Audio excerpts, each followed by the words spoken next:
Call the meeting to order. At this time, the City Council, City of Rialto, the acting successor agency to the redevelopment agency, the Rialto Utilities Authority, and the Rialto Housing Authority will come to order. So at this time, I'll ask the clerk to call the roll. Mayor Barker. Present. Mayor Pro Tem Scott. Present. Councilmember Randy Caracellis. Present. Councilmember Carla Perez. Present. Councilmember Edwin Montoya. Present. City Treasurer Ed Correa. Present. City Attorney Eric Vell. Present. City Manager Tanya Williams. Present. Okay. At this time, we'll all stand up for the Pledge of Allegiance. It will be led by Councilmember Andy Caracellis. Join me in the pledge to our flag. I pledge allegiance to the flag of the United States of America and to the republic for which it stands, one nation, under God, indivisible, with liberty and justice for all. You can remain standing. At this time, we'll have Pastor Harry Bratton from the Greater Faith Grace Bible give us the invocation. Let us pray. Father, we thank you, first of all, for this here brand new 2026 year. I pray tonight, Father, over the City Council going forth this year. Lord, grant them a cooperative spirit of unity, of the same mind, the same heart, and the same vision. I pray, God, you give them wisdom to deal with the unseen things that may pop up in this year coming up. They may have planned for, prepared for. Guide them through those difficult times, Father. And Lord, I just pray, God, every single day they provide meaningful things and programs and projects to enhance the growth of this community, financially as well as population-wise. And Father, as they face challenges, grant them opportunity to work through these processes and to trust that things will work out for the betterment of the city. And Father, when they come against difficult times, get them creative ways to address these issues of this city that will enhance the city's population and its financial growth. And I just pray also that every day there's evidence that the City Council works hard and diligent, provide the best thing for the city possible. And thank you, Father, for this time tonight. May the council be blessed. I pray this in Jesus' name. Amen. Amen. Thank you. You may be seated. This time we'll call on the city attorney to report closed session. Thank you, Mayor. We had no closed session today. Thank you very much. With that, then we'll move on to presentations and proclamations. I'm going to ask Carla Perez to assist me in giving out the presentations of certificates that I'll make an announcement at the table.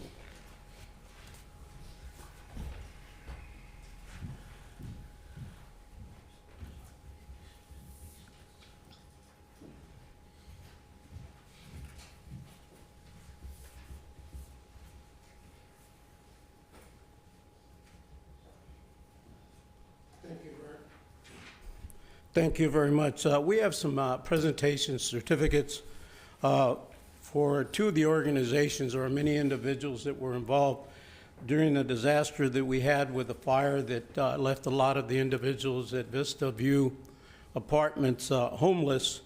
And the city of Rialto participated in coming up with a relief fund. And then many of the individuals in the community came forward and helped out in helping many of the displaced individuals. Two organizations really stepped up and really helped out, and that was the Elks Lodge and the Masons. And so there was a lot of other volunteers that came from without the community. So at this time, we'd like to make a presentation. If Ed Morton is here. If not, is Raul Morales? Yes, can you come up then? Raul Morales is a member of the Fontana Rialto Elks Lodge.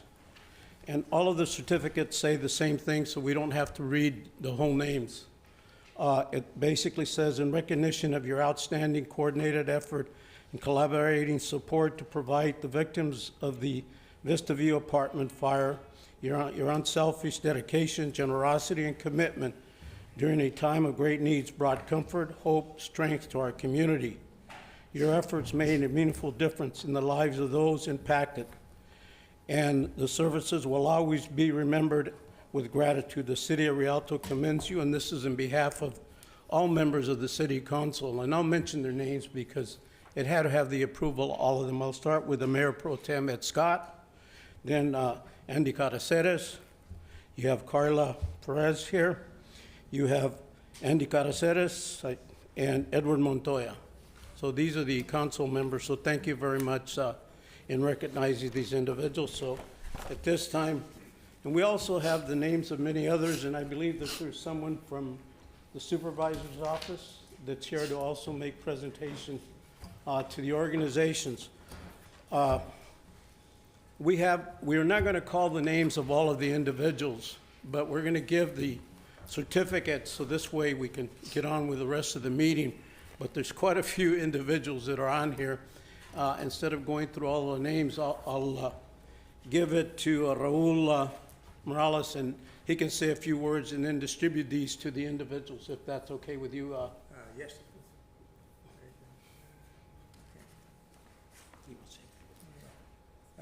Thank you very much, Mayor Baca, for this presentation.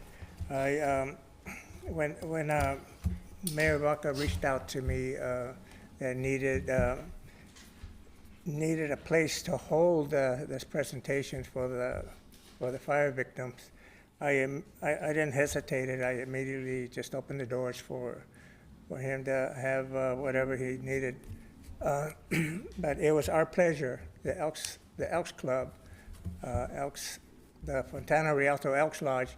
It was our pleasure to go ahead and have that event present for the homeless, for the fire victims. I'm sorry, and I want to thank you very much in behalf of the Elks Lodge and their members. I want to thank you very much for this recognition. Thank you very much. Oh,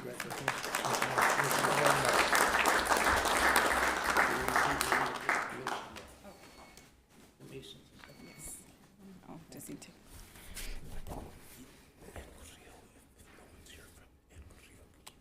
Okay. Is anyone here representing the Masons? Okay, would you mind coming up, or rock, paper, scissors?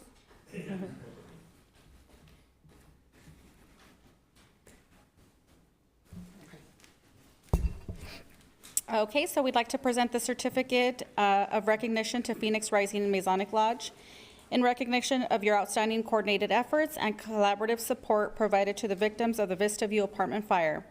Your selfless dedication, generosity, and commitment during a time of great need brought comfort, hope, and strength to our community. Your efforts made a meaningful difference in the lives of those impacted, and your service will always be remembered with gratitude. And again, this is on behalf of Mayor Joe Baca, Mayor Pro Tem Ed Scott, Andy Carrizales, Edward Montoya, and myself. We go present these to you. Just want to thank the council, thank the mayor. Thank you very much. You know, he put out the call, and it's the least we could do to help the community. It's very proud that our city stepped up to help the victims. So thank you very much for that. Thank you. You can stay up here, and Raul Morales can still come back up because we do have presentations from the county supervisor too as well.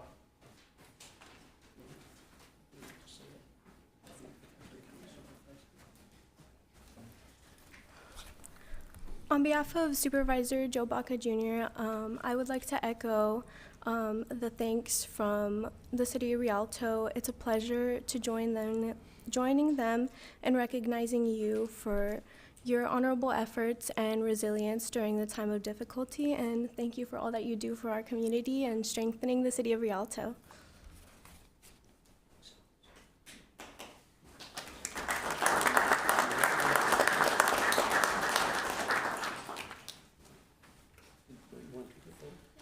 Can you take photos of it?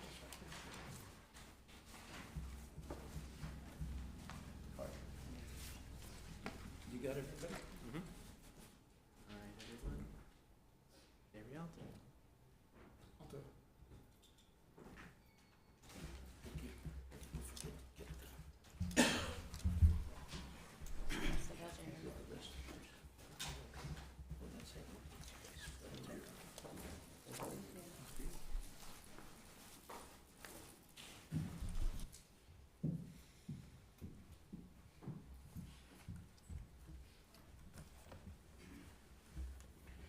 Now, before we move on to oral communications, I just want to welcome you all to the new year.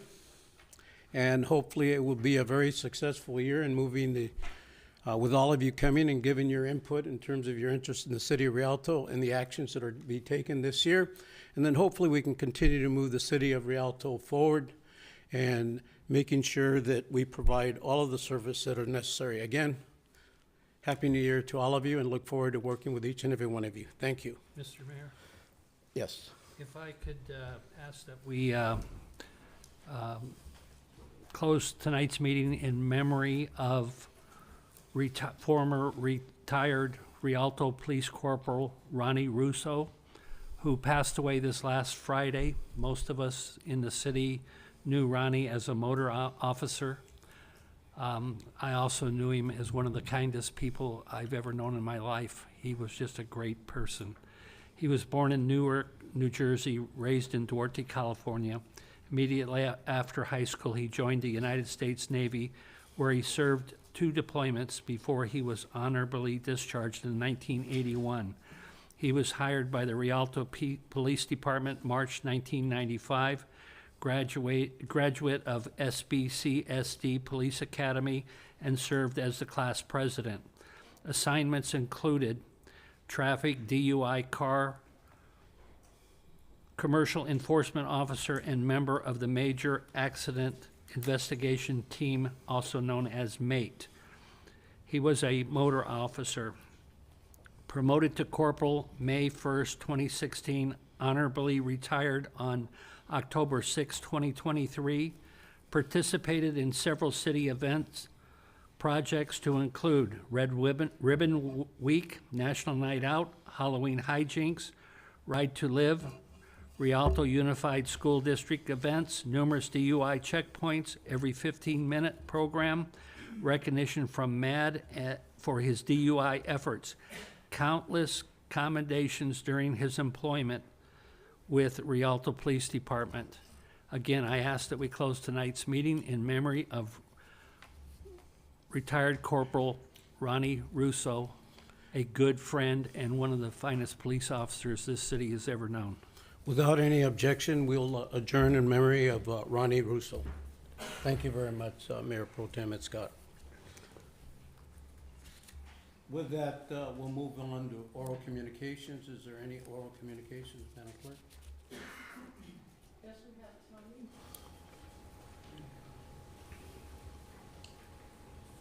If you can step to the podium, I'll take those.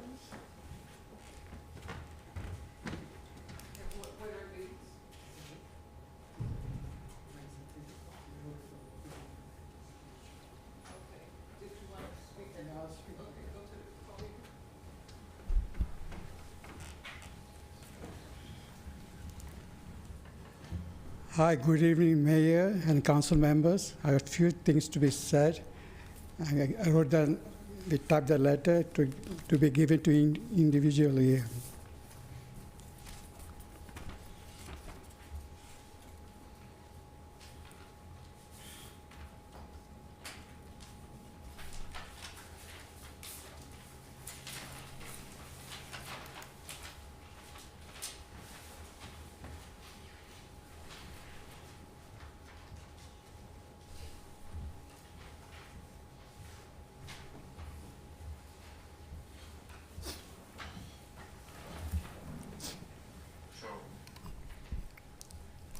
So you're supposed to be speaking.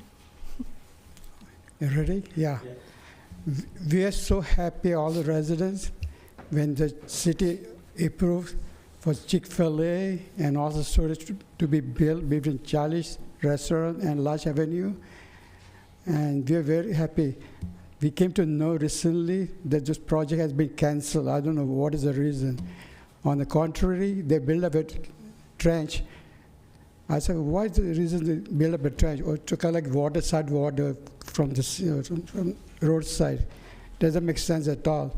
So we, the residents, don't want any trench over to people in that area. Honestly, we want that they can build up a sidewalk so residents can go to the restaurant and live here. Yeah, that's all, yeah. Thank you very much. Thank you very much for your comments. We've all read the letter. We'll present it to our city manager, and they'll look at it, and then if you want an explanation, they'll explain to you why Chick-fil-A did not come into the area. Right, yeah, we want to know, yeah. And we'll let you know. I appreciate, yeah, very much, yeah. Okay, thank you. Thank you. Any other oral communications? Yes, we have Anna Gonzalez.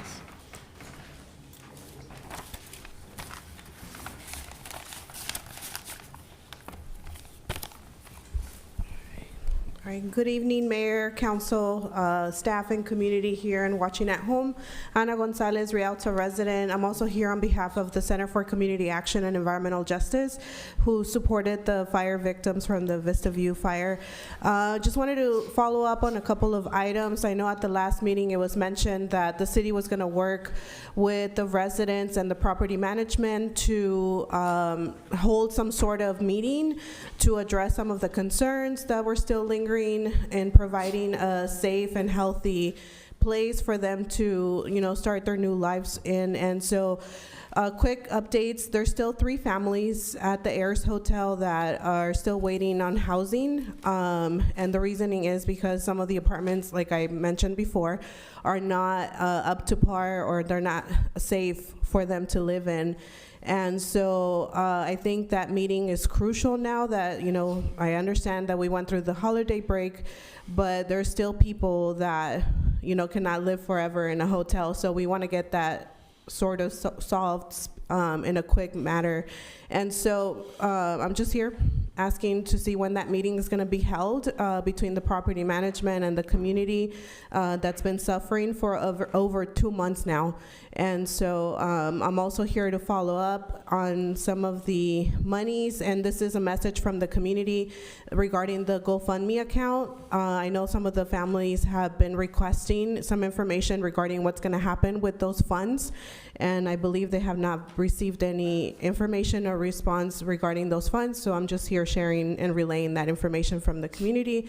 Other than that, again, want to thank fire department and law enforcement for supporting those families in time of need, but there's still a lot of lingering issues, and I would like to also uplift code enforcement and see what they're doing about, ensuring that apartments that are being rented in our community are safe and healthy for our community. So thank you so much for your time. Thank you very much for your comments. I'm sure that there'll be a follow-up meeting to discuss, the 3 families that are still not placed, and then to let you know what the status is. So someone from the city will get a hold of either you or someone from there as well. Thank you. Any other oral communications? No, the rest that we have is for items that is on the agenda. Okay. Next, we have City Council to consider removing or continuing any item on the consent agenda. Is there any items that members of the council wish to pull? If not, do I hear a motion to approve the consent items? But before you do that, you did receive a letter that was for F3, and I think everyone got it in their package. F3 letter is right there. Where? In the consent calendar. Never mind, I'll find it later. Yeah, that one right there. So just for the record. Okay. Thank you. There's an addendum in terms of the letter. Is there a motion to approve the consent item with the addendum of the letter? Move approval. Move approval by Mayor Pro Tem Ed Scott, seconded by Council Member Edward Montoya. Any discussion? All those in favor signify by saying aye. Aye. Any opposition? Hearing none. Consent item is approved. We'll move on to tab 1. Good evening, Mayor and Council. Sasha will be doing the quick introduction for tab 1 for the public hearing, and then turning it over to our water rates consultant. Good evening, Mayor, Mayor Pro Tem, and members of the council. Tab 1 this evening is a request for City Council and Rialto Utility Authority to conduct a public hearing as required under Proposition 218. Staff recommends adoptions of resolution number 8446 and RUA resolution number 26-01. Approving the proposed adjustment for water and wastewater services as supported by the Water Resource Economics Rate Study dated October 2025.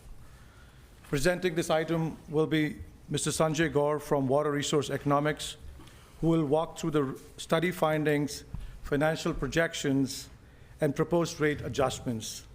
Staff and consultants are here after the presentation to answer questions from the public and the council and receive direction from you this evening. Sanjay.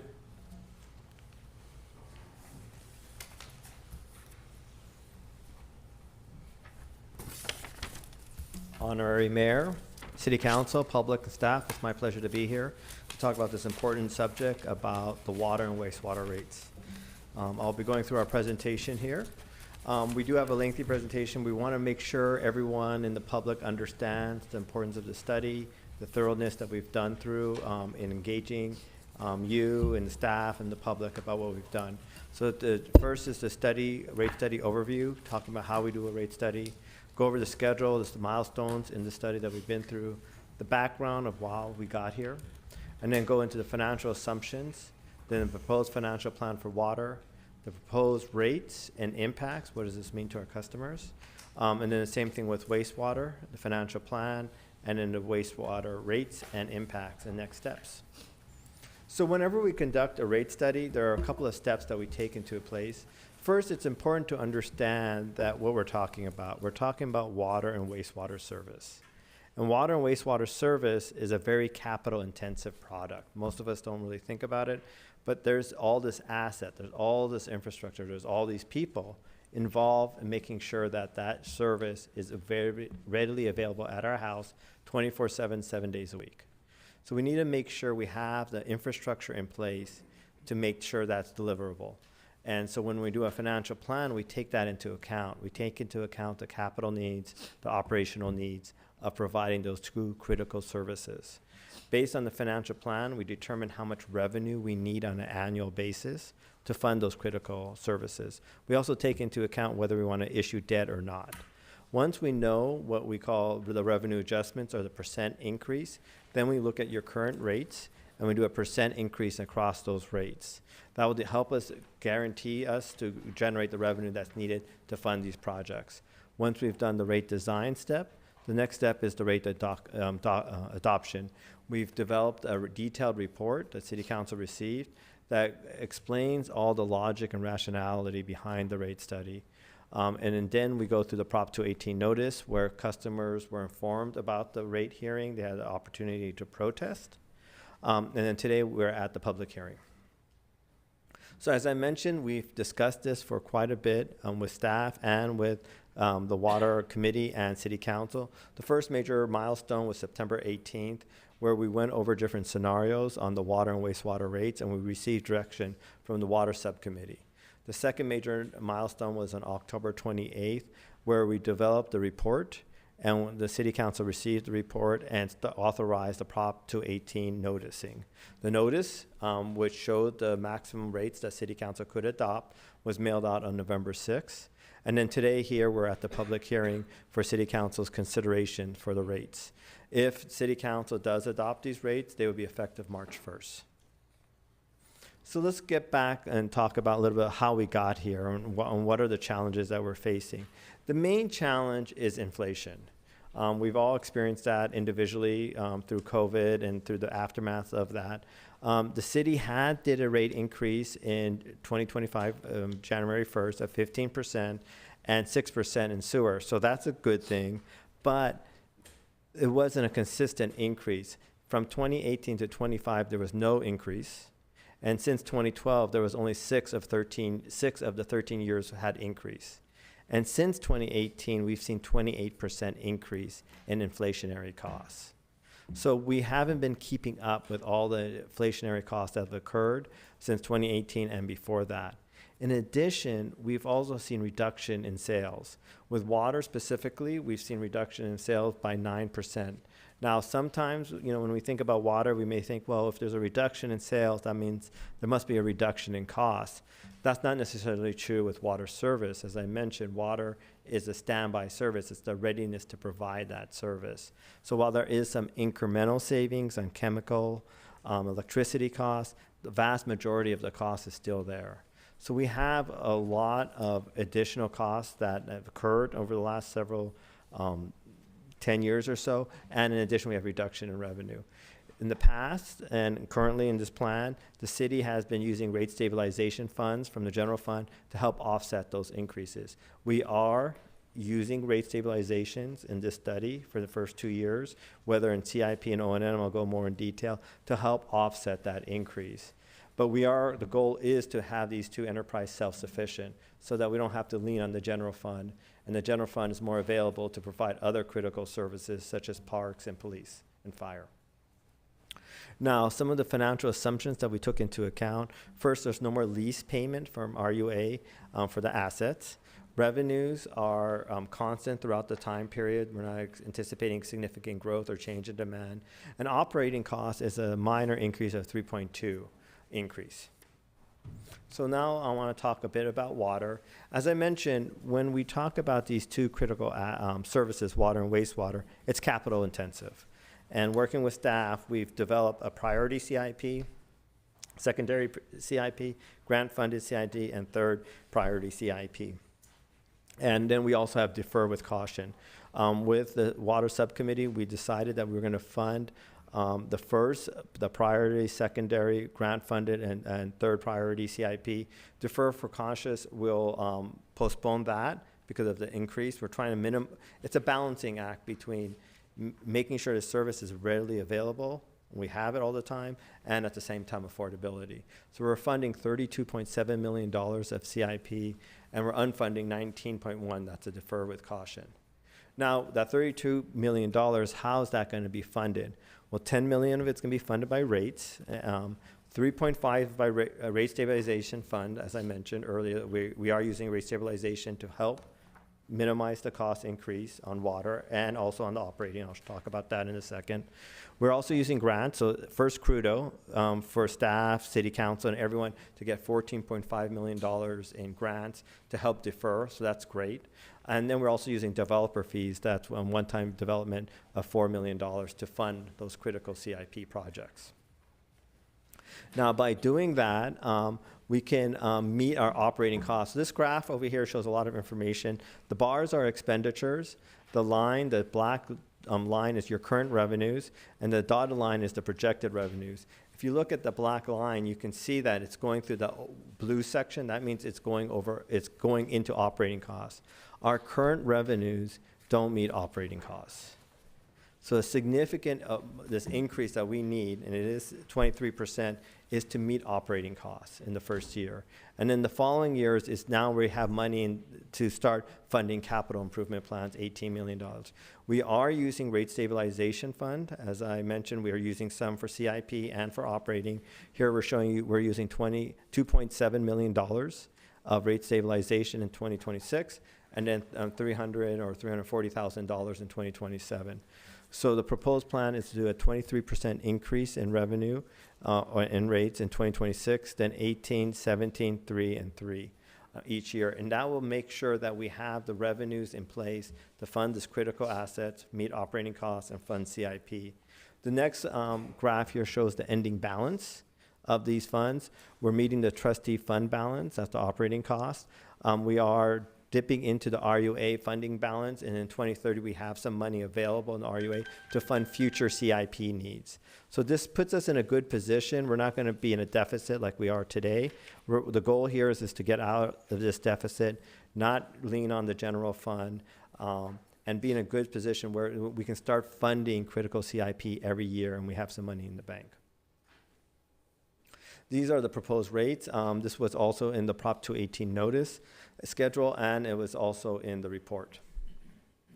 What does this mean to our customers, and how do we compare to other purveyors? That's always a great question to ask, and we want to make sure we provide that answer.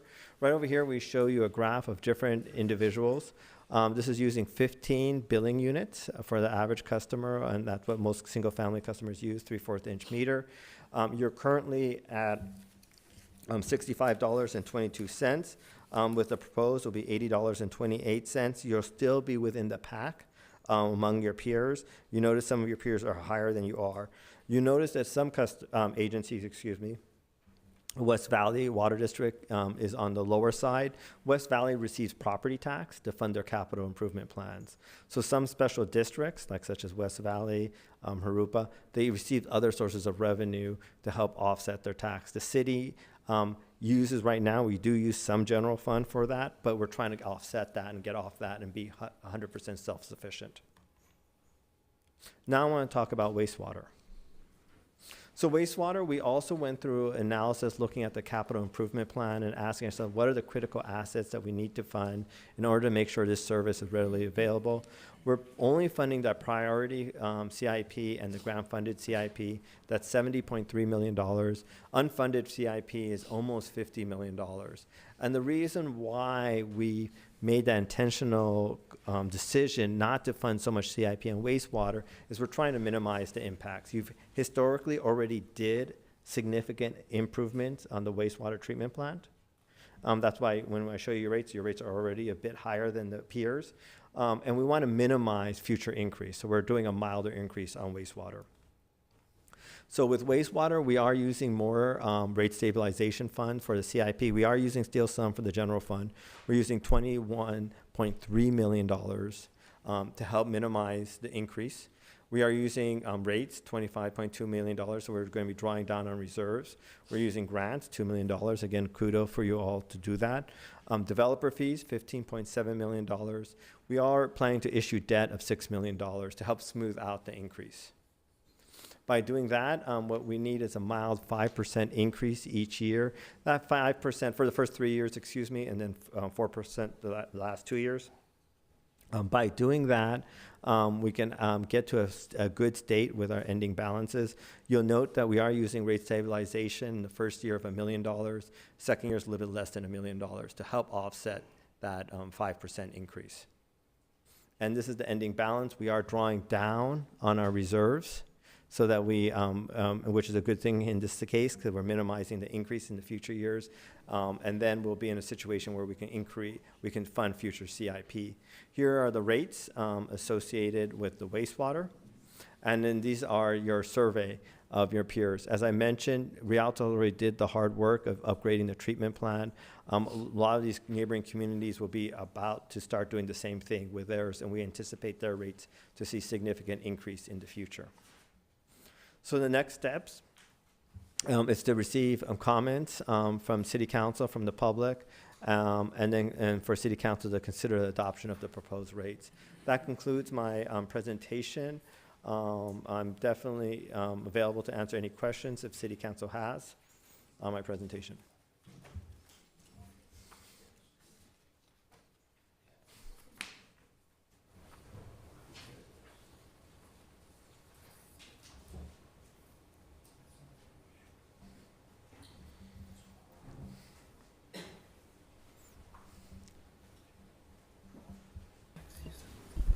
Are there any questions from members here? Or if not, we'll ask questions from the public and then ask the members because this is a public hearing. Are there any members from the public that submitted? Okay. No.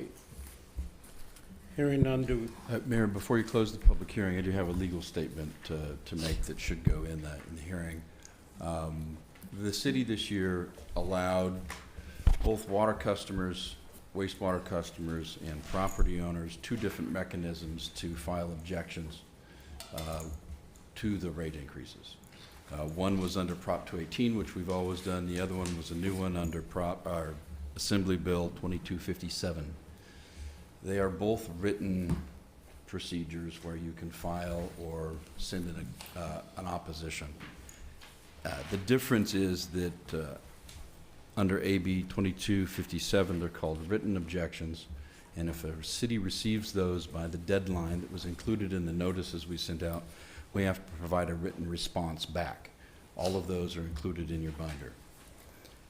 Prop 218 doesn't require a written response, but it can trigger a majority protest. And in the event that we have a majority of property owners who have filed objections, the city couldn't go forward and approve rate increases without going to the voters. We've only received 9 statements of objection.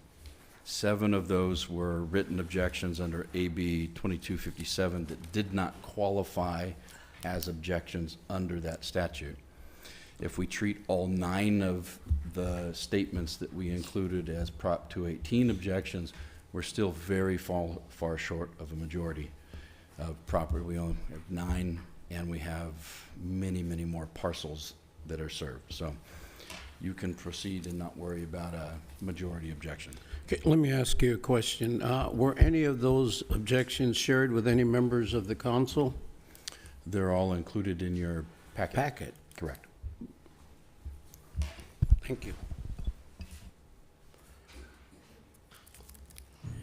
Do I have a motion to close the public hearing and then have discussions from members of, because this is just for a public hearing.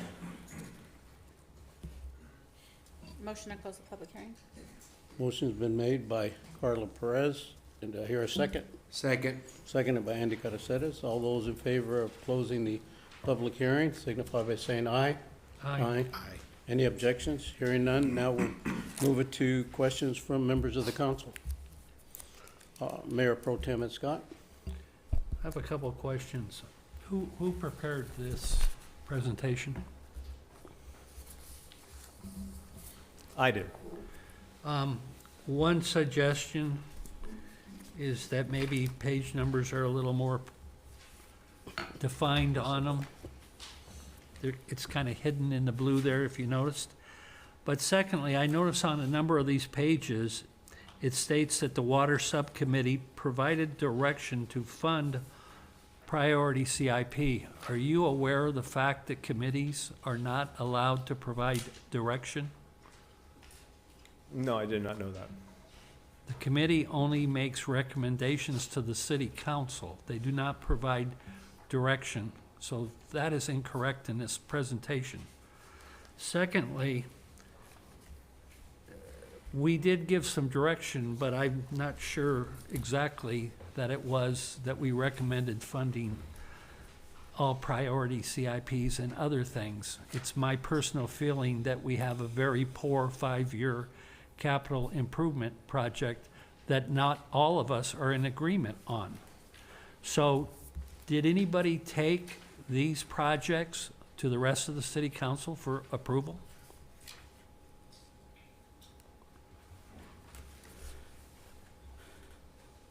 This full CIP list for water, my understanding, has not been brought to the full city council, no. So It's typically a water subcommittee we're voting to do rate function. increases on capital improvement projects and on a capital improvement plan that has not been approved by the city council.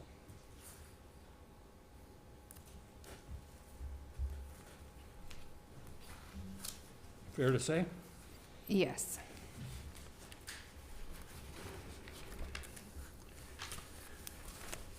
The last time that we did a rate increase, I believe, was last year, correct?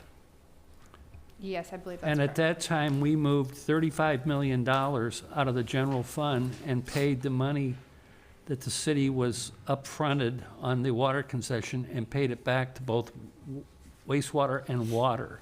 30 million to wastewater, 5 million to water. You're aware of that? Yes. Can you tell me what has happened with that money? Well, we are using, I can go to my presentation maybe. So let's first talk about water. So for water, here we go. So for water, we're using $3.5 million for rate stabilization. And then we're using, for CIP, excuse me. and then we're using roughly $3 million for operating. So that's $6.5 million for water. And we paid back 5 million, so where'd the rest of the money come from? Finance Director, do you know the answer to that question?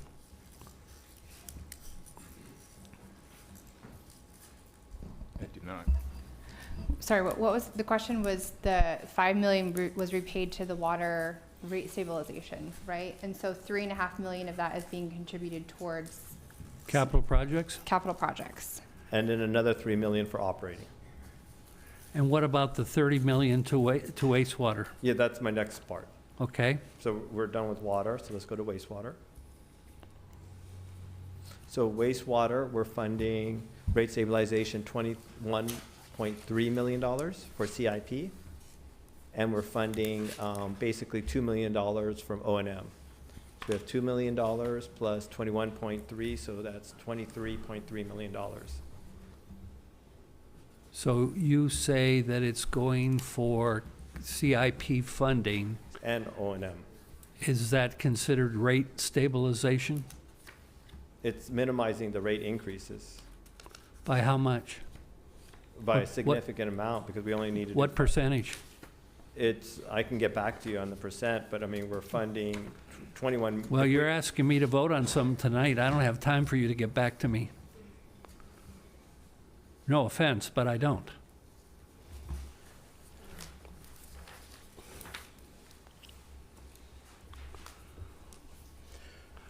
When we voted to give that money back, Madam City Manager, I believe the direction was that the money was to be used for rate stabilization because we were facing a substantial rate increase. Yet here we are tonight facing a substantial rate increase, and it doesn't appear that it really, the 35 million did much to stabilize rates. So I suggest that it's being used for capital projects versus rate stabilization. And can anybody tell me why we haven't done any financing on capital projects versus using funds out of the utility? So we are proposing to issue debt in the wastewater, $6 million. 6 million. Yes, and wastewater increase is 5% per year. And how much is the total capital project for wastewater? 70 million? Total capital project for wastewater is, Over the 5-year period? Looks like 70 million to me. yeah, $70 million. Okay. Just a comment. I honestly don't know how we move forward tonight with a rate increase. Well, if I, When we, can I finish speaking? When we have not voted on a capital plan, a 5-year plan, and most of us aren't in agreement on that plan, or at least some of us aren't. I was, if you don't mind, I was going to suggest that maybe we probably should table this since we have not gotten a capital improvement plan. Until we get that, then bring it back and with all the information that's necessary, because there's a lot of information that has not been given to us, or we don't have the knowledge of it at this point to make sure that, that we do get that capital improvement plan, along with some of the other concerns that we have about how much capital will we have, how much capital won't we have. I understand that we have not had a raise or increase for over 10 years, and that there is a time, you know, to make sure that we do have an increase, especially to establish, as I quote, your primary objectives of the studies are to establish a defensible rate adjustment schedule to balance the infrastructure needs for ratepayers' affordability. And that's what we're talking about, is affordability for the ratepayers. And without having all of the information, it becomes very difficult for us to come to that kind of a conclusion unless we do. And if the members are okay with tabling it and then bringing it back at another meeting with the information. I do have one other question. Sure. Did you or staff meet with any of the council members to go through this information? Yes, we had individual briefings with council members. With who? With Councilmember Montoya, Perez, and Mayor Baca. What about Councilmember Carrizales and myself? Because tonight's the first time I've seen this information. Tonight's the first time I've seen the 70 million. Actually, not tonight, but a couple of days ago.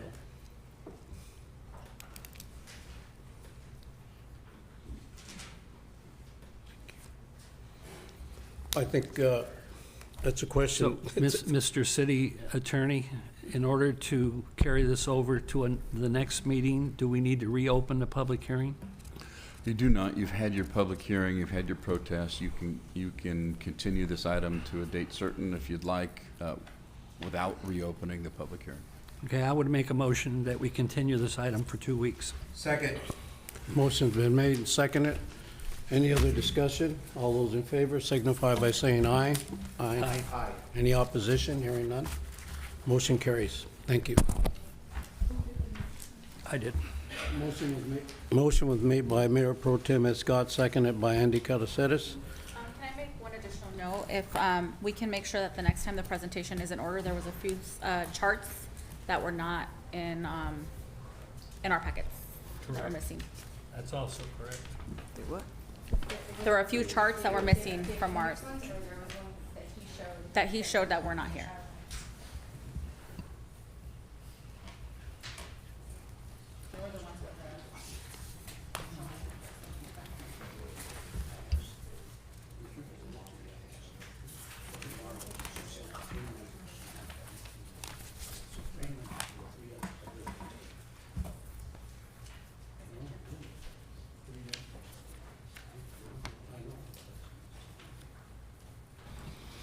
Okay, we'll move on to tab 2.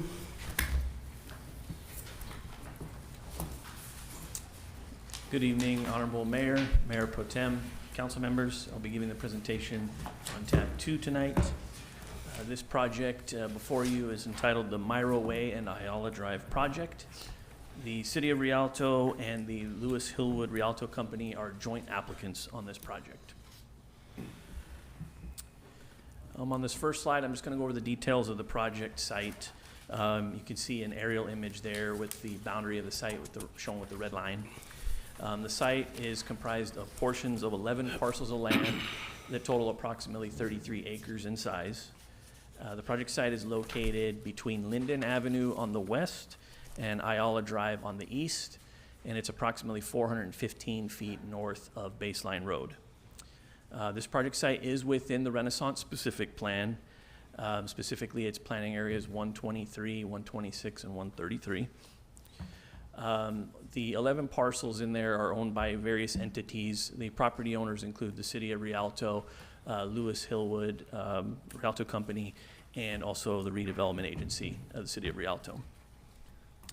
As you can see on the aerial image there, the project site is completely vacant. To the north also is vacant land, but then to the northeast and southeast you have some smaller incubator industrial developments.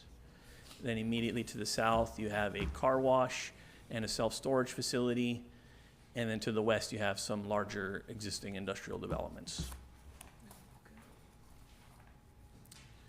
So on March 26, 2024, the City Council approved a purchase and sale agreement in cooperation with the Lewis Hillwood Rialto Company to sell 5 parcels and portions of 2 parcels within the project site.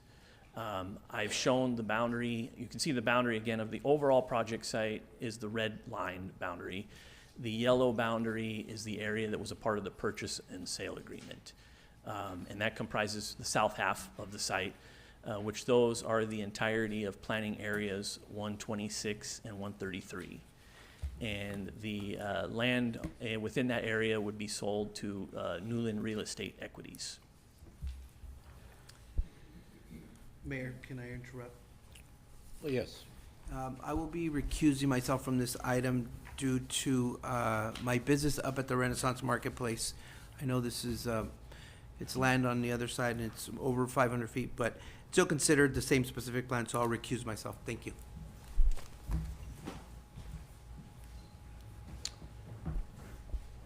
You may proceed. Thank you, Mayor. So now I'll just go into some of the details of the purchase and sale agreement. As part of the agreement, the city agreed to the following 3 conditions. The first condition that the city agreed to was that it would amend the Renaissance-specific plan, and that amendment would include reconfiguring Myro Way, which currently ends at Linden Avenue on the west end of the project site. And that Myro Way would be reconfigured to extend it from Linden Avenue to Ayala Drive. And I'll get into more detail on this in some subsequent slides. And then another condition of the amendment would be to change the land use designations of planning areas 123, 126, and 133 to business center. Then the second condition of the purchase and sale agreement was that the city would amend the existing development agreement between the city and Lewis Hillwood Rialto Company to eliminate provisions related to the construction of a public park on planning areas 126 and 133. And the third and last condition the city agreed to was that it would complete all necessary California Environmental Quality Act approvals that are related to both the specific plan amendment and the development agreement amendment. So on this slide, I'm just going to go in a little more detail into what the specific plan amendment will do. So both the city and the Lewis Hillwood engaged Kimley Horn and Associates to prepare an amendment to the Renaissance specific plan. Specifically, the amendment will change the land use designation of planning area 123 from school to general commercial with a residential overlay. Then that planning area would now accommodate development of up to 112,167 square feet of commercial uses, or 164 dwelling units, or some combination thereof. Then planning area 126 would be changed from public park to business center, and that planning area would accommodate development up to 378,972 square feet of industrial uses. And then planning area 133 would be changed from employment with a public park overlay to business center, and that planning area would now accommodate up to 74,052 square feet of industrial uses. And then the last thing that would be amended again would be reconfiguring Myro Way to extend it from Linden Avenue to Ayala Drive. And so at the bottom left of this slide, you can see the existing land use map of the Renaissance specific plan. I've got the project site there shown with a blue boundary here. And so you can see that the northeast corner of it is currently designated school, though I will note that that land is not owned by the school district, nor are there any plans from the school district to build a school there. And then on the kind of southwest area of the site, that's where you have the public park designations. And then you can see that Myro Way previously was going to connect to Ayala Drive, and then it was kind of curved northward. Now with the amendment that I just described, that would change the land use map as you see it there at the bottom right of the slide. So planning area 133 would now be the red, commercial. Then planning areas 126 and 133 would switch over to that business center, which is the pink color. And then you can see Myro Way would no longer curve northward. It would actually go westward and tie into the existing segment at Linden Avenue. So as I mentioned, in addition to the specific plan amendment before the council tonight, there's also an amendment to the existing development agreement. So on December 13th, 2016, the City Council approved a development agreement with Lewis Hillwood Rialto Company. That agreement includes provisions for the construction of a public park on planning areas 126 and 133. However, with the specific plan amendment to remove the public park designation, there's also an amendment to remove any provisions related to the park from the development agreement. So those specific amendments include removing the definition of a public park that's currently in Section 1 of the development agreement, modifying Section 5.3.1, which includes language that requires the city to utilize $17.3 million in fees collected from Lewis Hillwood and also the Renaissance Home Builders that were to be used specifically towards the acquisition of the parkland and construction of the park site. And now those monies would be able to be used, rather than being tied up to that specific site, the city council will have the sole discretion to use that money for any lawful purpose. The next amendment would include deleting Section 8 from the development agreement entirely. That section included details regarding the boundary, the characteristics, the improvements that would be constructed on the park site. And since the park designation would be removed and the park would no longer be constructed in that location, there's no need for it to be in the development agreement anymore. And then the last amendment would be to remove all references to a public park throughout the rest of the development agreement. And then meeting the third condition of the purchase and sale agreement, both the city and Lewis Hillwood engaged Kimley Horn and Associates to prepare a subsequent environmental impact report to the Renaissance environmental impact report. That environmental impact report analyzed both the specific plan amendment that I just described, right, changing the land use designations to business center and to the commercial designation, but it also analyzed a future development on planning areas 126 and 133 of a development that could consist of up to a 53,640 square foot warehouse and a 375,075 square foot warehouse. But I will note that there is no proposed development before the council tonight. The only actions before the council tonight are just the specific plan amendment to change the land use designations and the development agreement. Any of these proposed changes before the council tonight are just to lay the foundation for future development on these planning areas. And so there would be future entitlement applications for those developments that would need to be filed and go through their own discretionary process. So the environmental impact report that was prepared did identify that the project would contribute significant and unavoidable impacts to greenhouse gas emissions. The environmental impact report was circulated for public review for a 45-day period from March 21st, 2025 to May 5th, 2025. There were 3 comment letters that were received during that time period. Then those responses were provided to those comments and included in the final subsequent environmental impact report that is dated August 2025. So the environmental review that was completed for the project was completed in accordance with the California Environmental Quality Act and also with the City Council approved purchase and sale agreement. Additionally, in the resolution for the environmental impact report that is before the council tonight, there is a statement of overriding considerations that identifies the benefits of the project that would outweigh the impacts that were identified in the environmental impact report. And so I will note that on November 5th, 2025, this project went before the Planning Commission. At the Planning Commission, they took public testimony and voted 5-0 to recommend approval of the project to the City Council. Before tonight's meeting, public hearing notices were mailed to all property owners within 1,000 feet of the project site, and the notice was also published in the San Bernardino Sun newspaper. One comment letter was received before the meeting tonight. My understanding is each of you have a copy for you. If not, I will provide that copy. It is a support letter from the Western Carpenters. And that is the only letter that staff received in advance of tonight's meeting.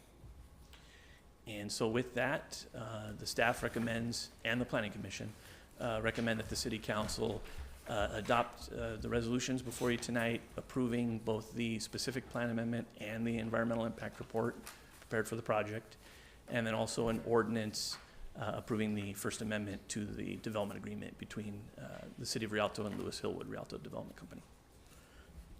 Thank you. Are there any members from the public that would like to address this? Is there any? Yes, you have Eddie Campos.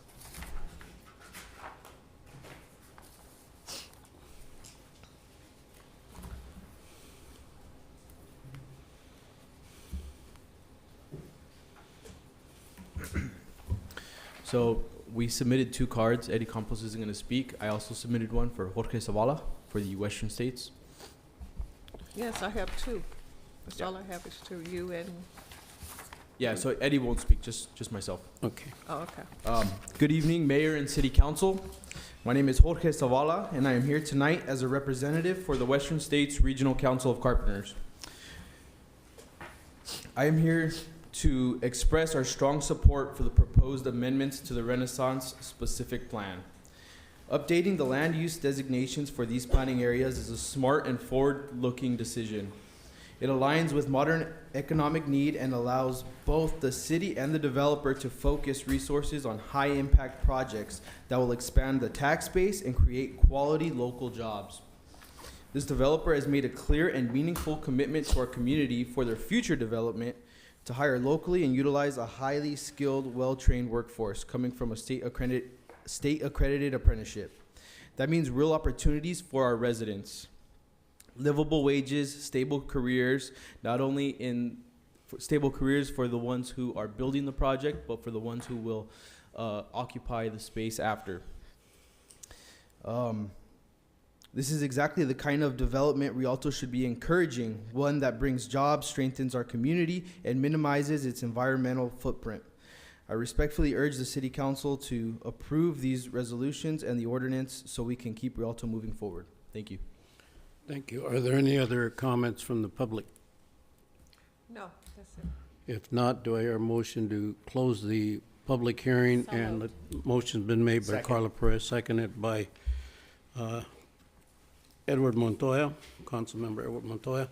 This time we'll open it for any questions from members of the council. I'll start off with, first of all, Daniel, I want to make sure that as we look at the transfer of the property, and I don't know if there's any developers. I think you indicated there's no developers that have been designated at this point that would be doing the development of this area.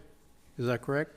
The south side of the project site, which is, the purchase and sale agreement with Newland Real Estate Companies, they would likely be the developer for the south side. But there basically has been no approval at this point, right? Correct. That's Right. correct, yeah. And the only reason I'm asking is that I want to make sure that it does have a labor agreement if, in fact, we end up, whichever developer decides to do it in that area.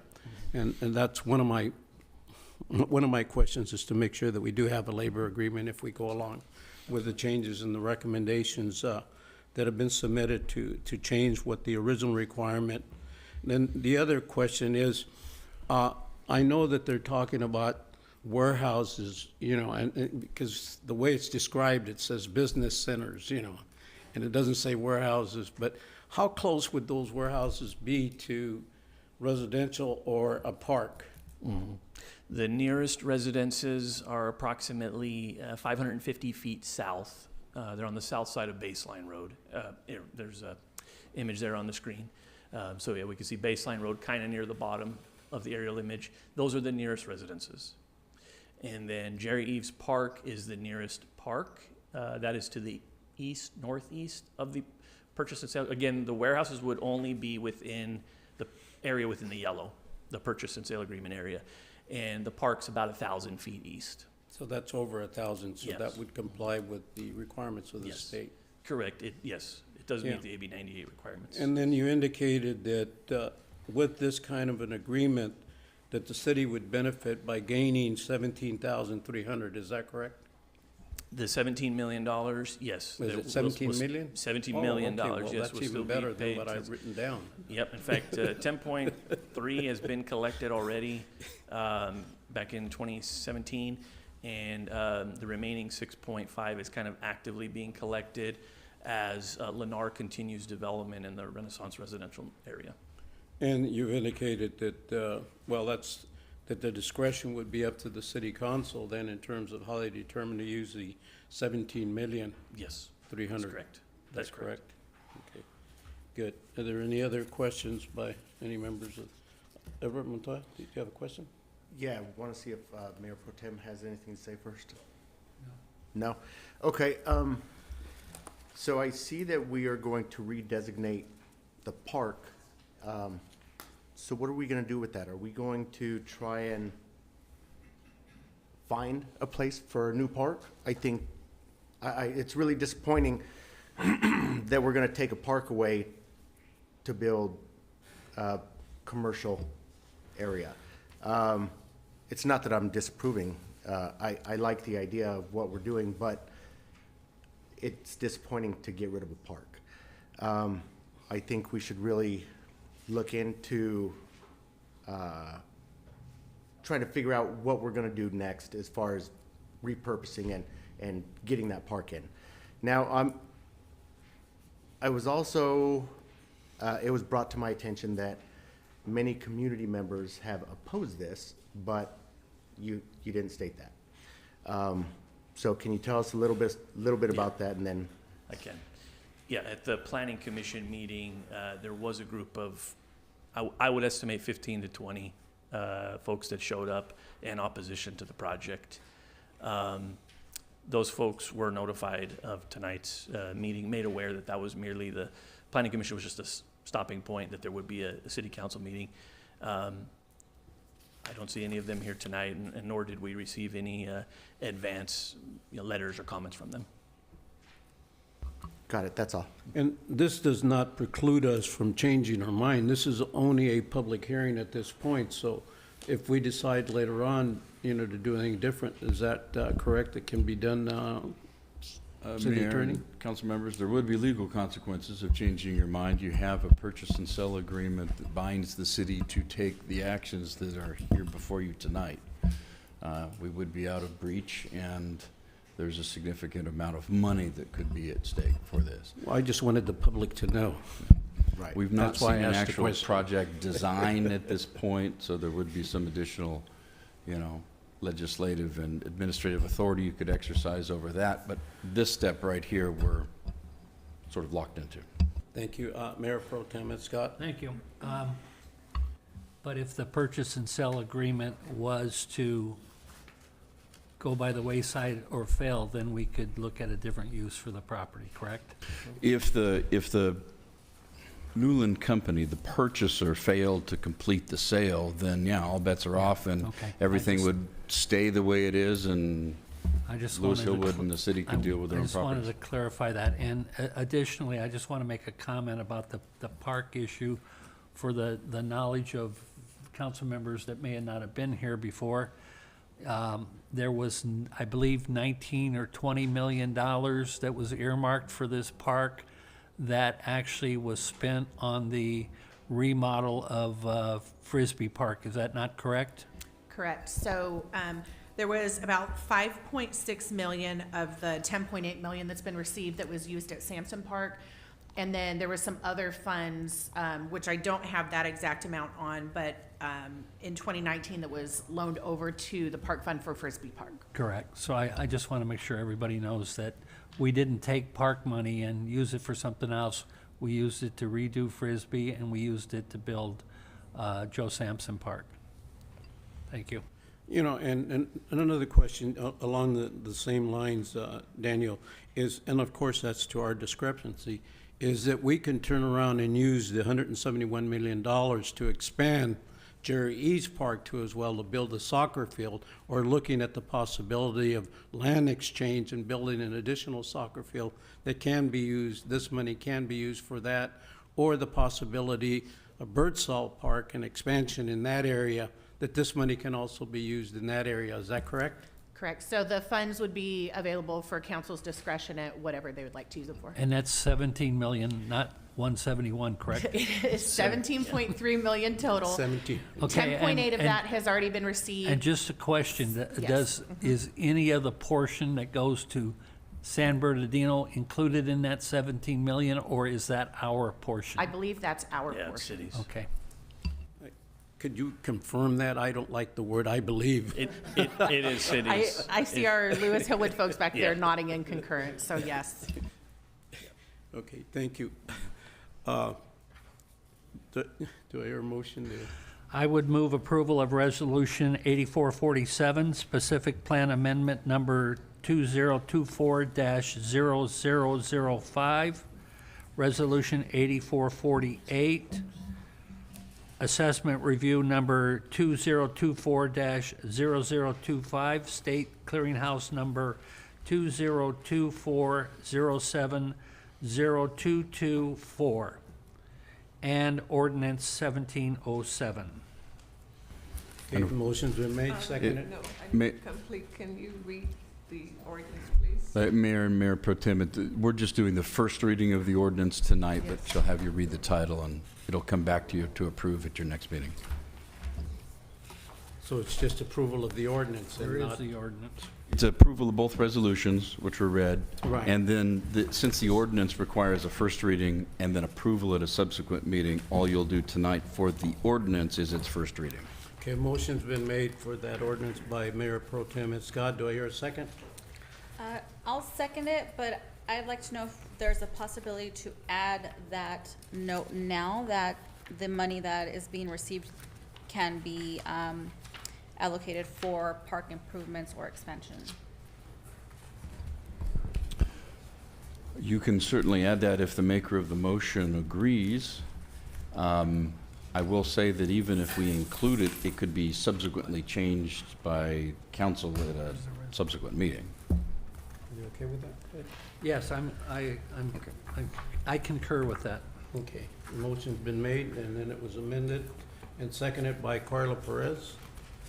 Any other discussion? All those in favor signify by saying aye.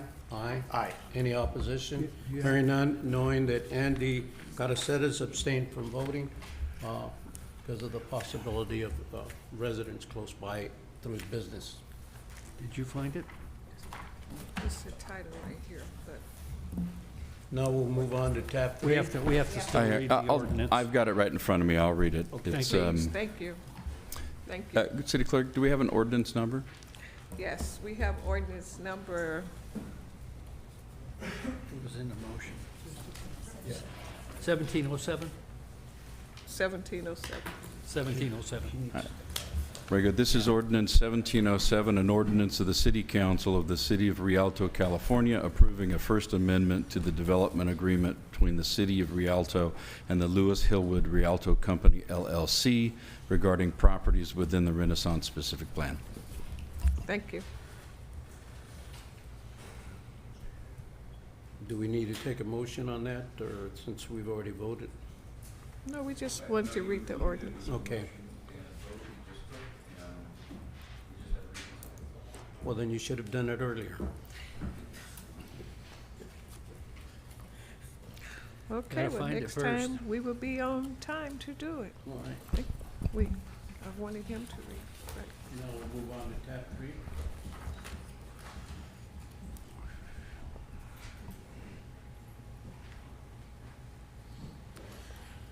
Good evening, Mr. Mayor, Mayor Pro Tem, members of City Council. Yaz Amrani, your Public Works Director, here for the recommendation of awarding a construction contract to Roadway Engineering and Construction Corp., as well as for Spec Engineering for improvements to the Fire Station 201, the outside safety improvement.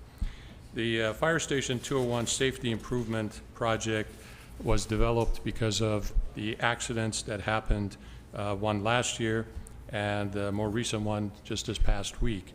And it's basically because of the drivers that veered off the road and ran into, in the case, the first case, into the structure itself, causing significant damages, and as well as the second incident that basically impacted the exterior of the fire station somewhat. So the improvements that is recommended as part of this project is designed to prevent future accidents and consists of exterior safety improvements, as I mentioned, to the station, and the rehabilitation plan includes basically... Mayor, can I make a motion to approve? Second. I have some questions. Okay, some questions. We'll call on Mayor Pro Tem Ed Scott. Been a motion and a second, but question, discussion right now. The change order in the amount of $188,000 for on-call construction management, is that in addition to an existing contract? Yes, it is. Was that bid out? This was, we have an on-call contract with the spec, so this was basically an add-on to the contract, Do we have any other on-call inspection services? We do, we try to rotate it amongst the different on-call. We rotate almost $200,000 as a change order? I've got a problem with that. That's a lot of money, especially for a $900,000 project, that's 20%. This was the recommendation that was done basically based on their experience in. Whose in this. recommendation? This was the recommendation that was made before I was here, basically. By who? Before he was here. Before I was Okay. here. So do you know who made the recommendation? Each project is evaluated by staff and the specialties that the on-calls have. This recommendation would have been made by the city engineer, project manager, and probably most likely the engineering manager. When was the contract issued to them?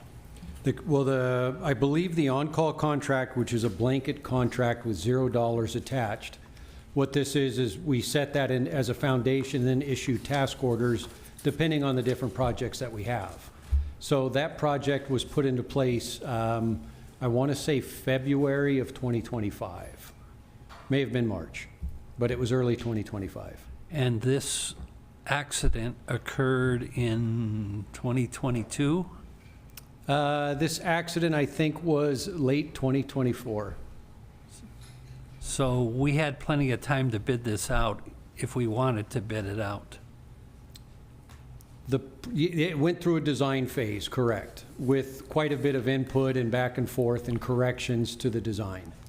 Well, I just firmly believe that 20% of a project is a lot of money for on-call construction services, and we never seem to get the value out of that. It's nothing personally against this company because I don't even know who they are. It seems to be the average for construction management and inspection. It may be the average in government, but it's not the average in the private sector. Right. So I don't know. I have an issue with this.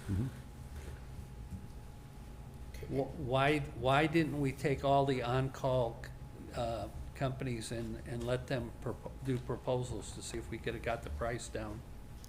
Both prices How many on-call contractors do we have for this? I believe there's two. I believe one might possibly Fountainhead, the other one's Specs, if I remember right. Okay. There was a change when we went back out for proposals and established these contracts. And we don't get competitive with them? We get competitive to some degree. When the RFPs come in, there's usually a pricing sheet, and then we do ask each on-call, depending on the scope of the project and the specialty, to submit different proposals. So we don't go off of one proposal all the time. Did they both submit proposals? On this one, I do not recall. So how do we find that out? I can make contact with our other on-call company. You don't have a report or a record of that? It's internal. It would be held within Public Works. Vince, do you know?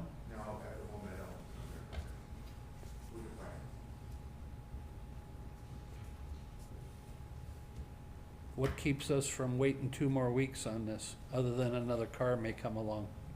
Well, And do you know what the cost of the structure that is being built in front of the police station for protection is? Do you know, Chief? Sorry, sir? Do you know what the cost of the structure in front of the police station is? Did you check on that by chance, or No, I did not. should we not have done that? We can.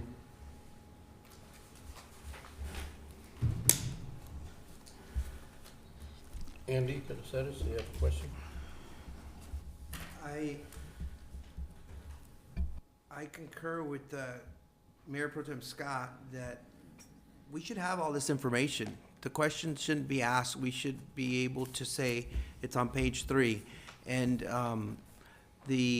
just rolling over and giving a contract for the on-call, I think should be set out to bid so that we have a competitive bid on it, and that we it looks more transparent for our community, because this way, this looks a little, it appears that we're just giving contracts to whoever we feel is best suited for it without a competitive bid. So I'm not okay with that for transparency purposes. I don't know anything about the company either, but I just feel like that should be the case moving forward. And I'm not sure if there's an urgency for this project to move through immediately, but the council can decide. Let me ask Tim a question. On the rolling over, that doesn't mean that the bidding process is going to change any different than what it is right now, even if it's rolled over and delayed for 2 weeks. We may come up with the same kind of results, or even come up with a higher bid that would be lower than what we're currently proposing right now, and yet we'll meet the urgency of making sure that we do have the Fire Station 201 with its safety improvements that are very much needed. Is that correct? It could, going out with the bid process could potentially delay this. That's why we're based on proposals. However, because of the dollar amount. I Yes, don't sir. think I asked for you to go out for a bid on it. I asked the question of whether or not the other on-calls were given the opportunity to price this, and whether it could be done cheaper. I don't have an issue necessarily with the 937,000. It's the 188 in on-call construction management. And you said, normally we get prices from both. I asked if we have a record of that. You said you don't know. Correct. So I'd like to know whether we did that or not, and if we did not do that, we still should be able to do that with anybody else on call. Correct. Within 2 weeks, we can, So we for can sure. get competitive prices. Correct. So I realize that on those kind of services, you do not have to bid it, but we still ought to be transparent and competitive. And I think I'm getting a little in the weeds This is on taxpayer- terminology. This is taxpayer money, folks. Correct. So what we can do, though, we can approve the 937,665, and then bring back for a bid on the 1,000, can we do that? The 1,088,965? 185,000? We could do that. Why don't we do that? So this way, we go through the process, we approve the amount that's needed for the fire station, and then come back with a bid to do the additional work that may be needed, and, bring it back within a 2 weeks period, put it out for bid, and then see what happens. Okay, is that okay with the motioner? Yes, sir. And it's okay with the seconder? Is it okay with the, okay? No. Seems like it's okay with everyone else. Roll call. Okay, roll call. Councilmember Montoya. Aye. Mayor Baca. Aye. Councilmember Perez. Aye. Councilmember Caracellas. Aye. Mayor Pro Tem Scott. Aye. Okay, motion carries. Thank you. Mayor, just a clarification question. The resolution that you're adopting included those 3 elements. You've taken out element 2, which is the $188,000. Correct. But you also have a budget amendment. My assumption is the budget amendment is for that full amount. Is it your intent to keep that in, or to have a budget amendment come back for this specific item? Well, we don't know what the actual will be, because that could change that. That's correct. That's why I'm asking the question. Right now, you're approving that full amount as a budget amendment. I think it was understood that it would just be Unless the finance director 100 wants to the correct me. 937,000. I think that's up to the maker of the motion.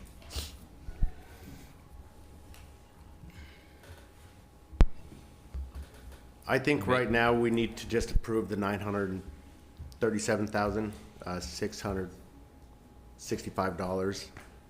When bring back the contract for the construction management services, we can bring a separate budget resolution that speaks to that specific funding portion. Right. Anything that is unspent is simply part of fund balance. Okay. You got that, City Attorney? Yes, sir. All right, thank you. I just want to add something before we close on this, for Mr. Sullivan. Is that an item that our own staff can also look at their levels and see if that's an item that they would like to take care of as well? I think if you don't mind, I'd like to defer to the Public Works Director because he's well aware of the staffing levels right now and the abilities. We've had some changes in that department. Thank you. Councilmember Carcelos, the staffing level that we have right now precludes us from devoting the time and resources necessary for this project. We have all of our staff basically that do the regular work and inspection on several projects that we have, different CIP projects, different development projects throughout the city, which is why we reached out to our on-call contract for this project. Okay. In the future, I'd like to see if we can manage and maybe look at other items that are not such a big priority to try to see if we keep those dollars in-house, because I know it's not going to cost us $188,000 to manage that project. Sure. Will do. Thank you. Okay. Thank you. We'll move on to item number 4. So this item is actually some good news in terms of the high-profile project, the Riverside Avenue I-10 interchange improvement, the phase 1 of which was done back in 2012 in terms of widening the bridge over the I-10. This is the second phase, which is intended to complete that corridor improvements, and by widening the Riverside Avenue over the UPRR railroad yard to match the phase 1. And basically, where we are is that we are close to completing the 95% plans, and as part of this, we are required to execute a baseline, what's called a baseline agreement with Caltrans, and it has to, and the California Transportation Commission has to approve it to officially give us the monies that we have been allocated for this project. So we've been allocated $29.8 million for this project, $30 million project. So again, as part of the requirements, we are working with Caltrans to provide them with this executed or adopted baseline agreement that is before you tonight. And it's supposed to be going to the CTC for final approval and allocation of the funds in March. The deadline for submitting it to Caltrans is January 20th, hence the reason we brought it to council tonight. And again, this is going to be a great project for the city in terms of increasing and improving mobility in that area. And with that, I'd be happy to answer any questions. Are there any questions by a member of the council? If not, do I hear a motion to approve? I have one question. By Mayor Pro Tem Scott. I just want to make sure this not only includes the section from Slover to the UP Railroad, but it does include the bridge also. Is that correct? Yes, that is correct. So it's the whole section all the way to the freeway overpass? Yes. Perfect. Okay, I would move approval. Motion's been made by Mayor Pro Tem Scott. Second. Seconded by Carla Perez, council member. Any discussion? All those in favor signify by saying aye. Aye. Any opposition? Hearing none, we'll move on to tab 5.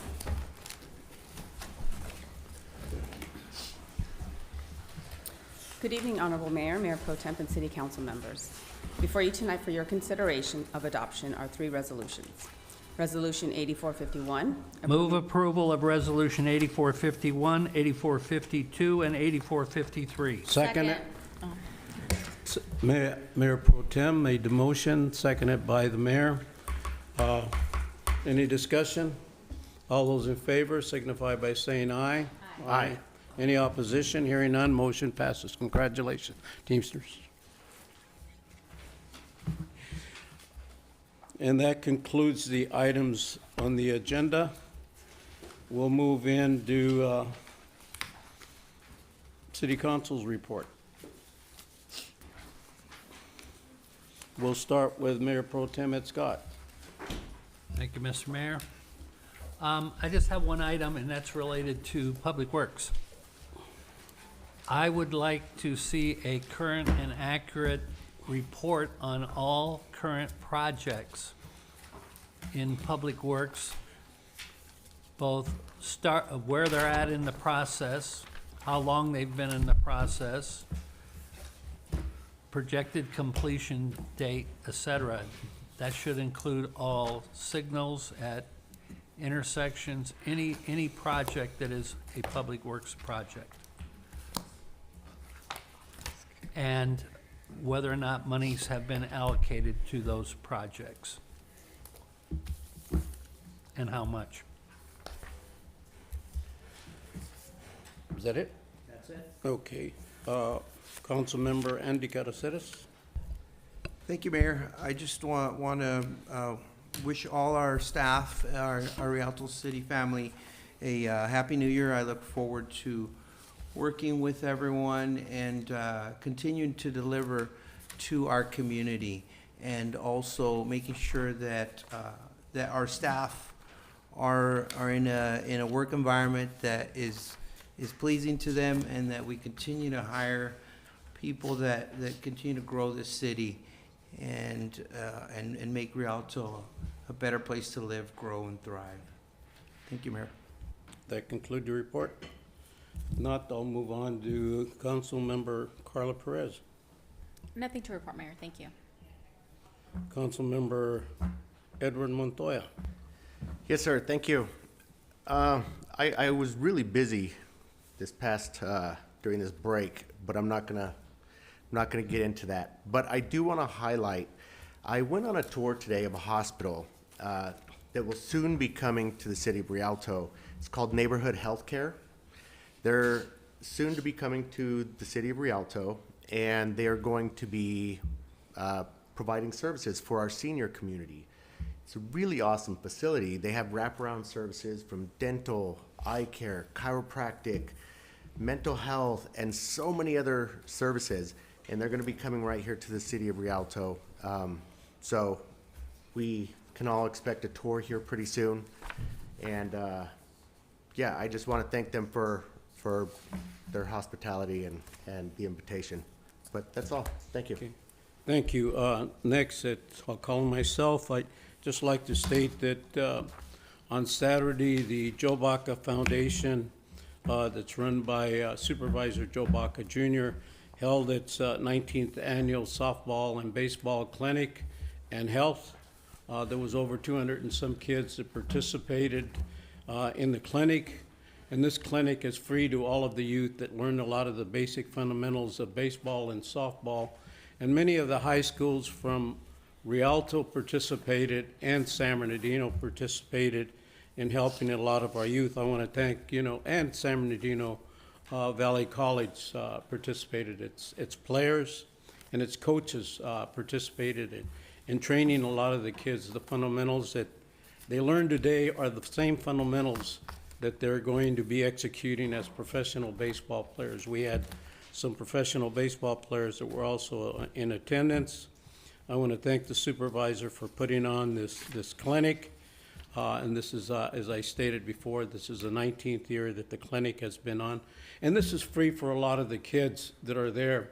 And the reason why this clinic is put on is that a lot of kids cannot afford to go to a baseball clinic, and their parents can't afford to send them to a baseball clinic that normally costs between $300 to $500. Well, this is free to them.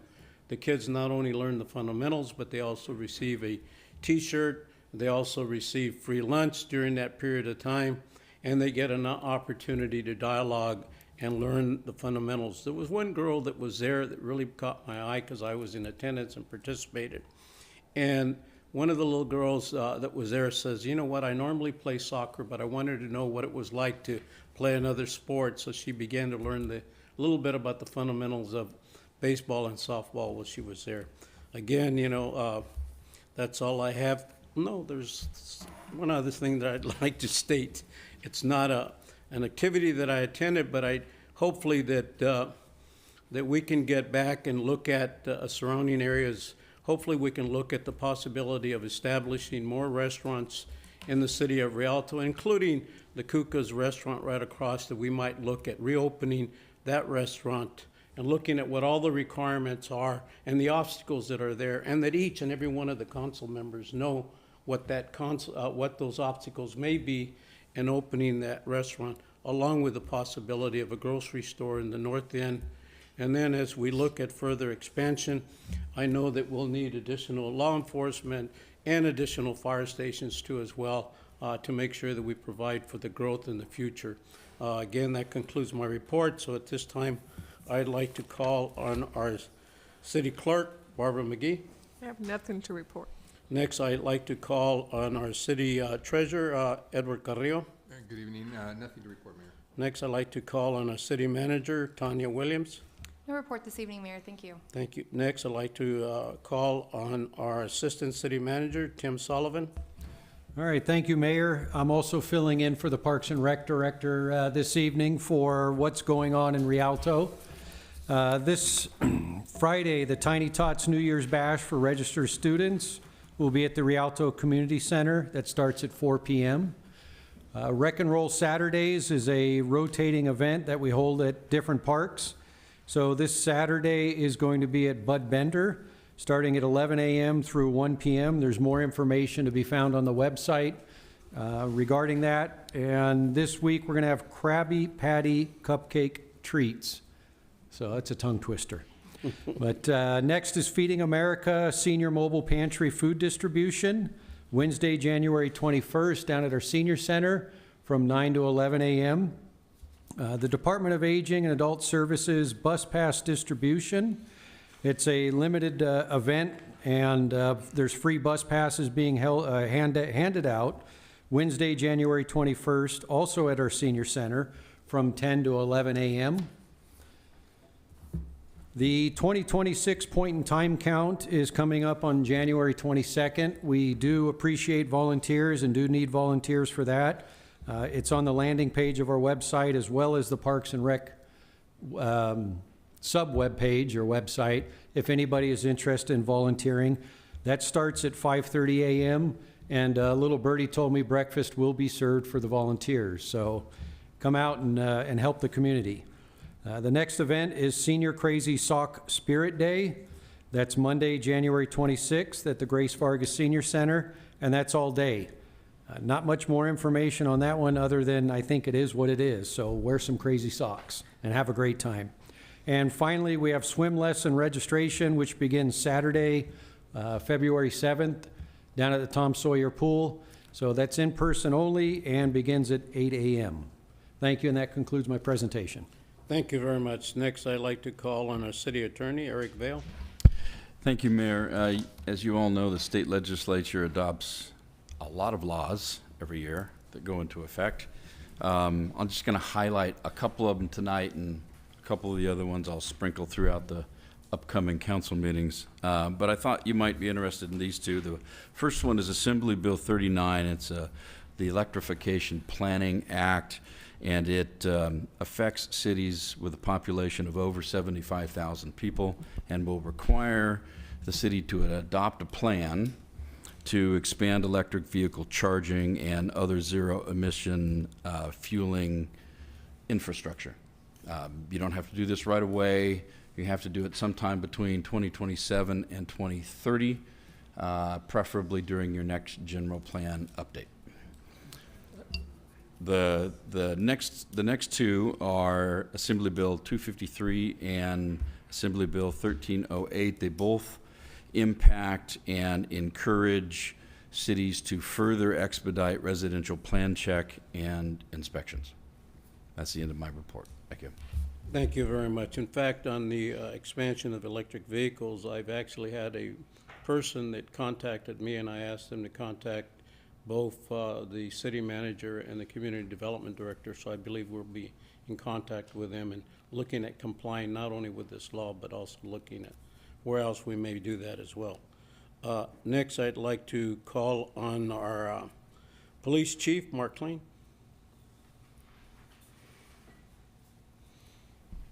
Honorable Mayor, Mayor Pro Tem, and Council.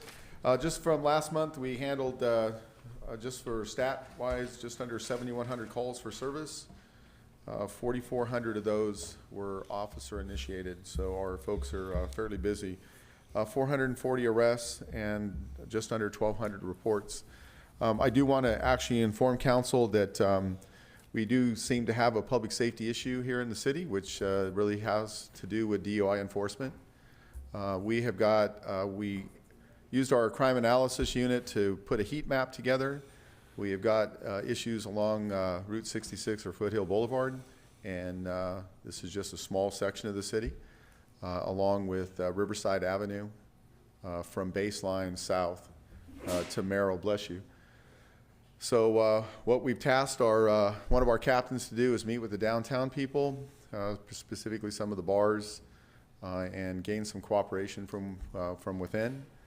Kind of looking at some help that we can get there. It also impacts not only us, but I'll go on a limb here and say it also impacts the fire department with responses, especially when there's injury or collisions. So I'll be providing Council with some more of those updates over the next few months. But just we've been fairly busy as we start the new year, and just want to kind of inform you where we're headed. I'm also going to have, through the city manager's office, appointments set with you all so you can kind of walk through the new building before the department actually moves sometime next month. So that'll be coming with you, and that's my report. Thank you. Thank you very much. Next, I'd like to call on Acting Fire Chief Chris Jensen. Thank you, Mayor. Fire Department's excited for the new year with some new goals and operational objectives relating to readiness and response. Ensuring exceptional service delivery to our community, and we look forward to sharing that with the council members as we go forward here in the next few months. Thank you. Next, I'd like to call on our Public Works Director, Yas Embry. Thank you, Mr. Mayor. No report. Thank you. Next, I'd like to call on our Community Development Director, Christina Taylor. Thank you, Mayor. Nothing to report this evening. Next, well, Cynthia's not here, and Tim made a report there, so next I'd like to call on our Finance Director, Scott William. Thank you, Mayor. No report. Next, I'd like to call on our our Human Director, Shaima. Nothing to report, Mayor. Thank you. Thank you. Next, I'd like to call on Shachin, our Utility Director.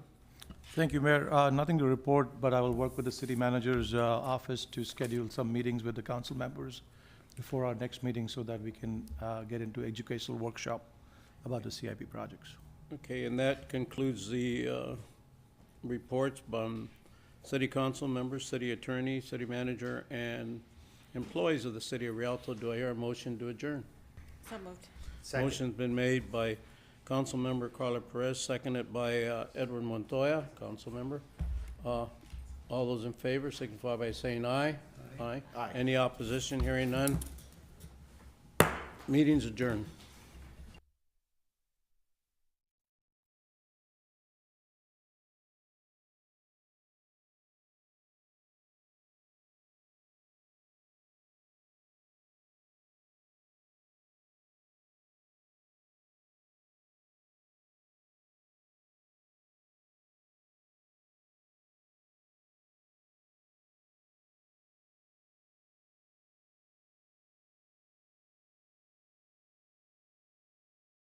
What about your family, your friends? Do they know what to do, how to get in touch, and where to meet?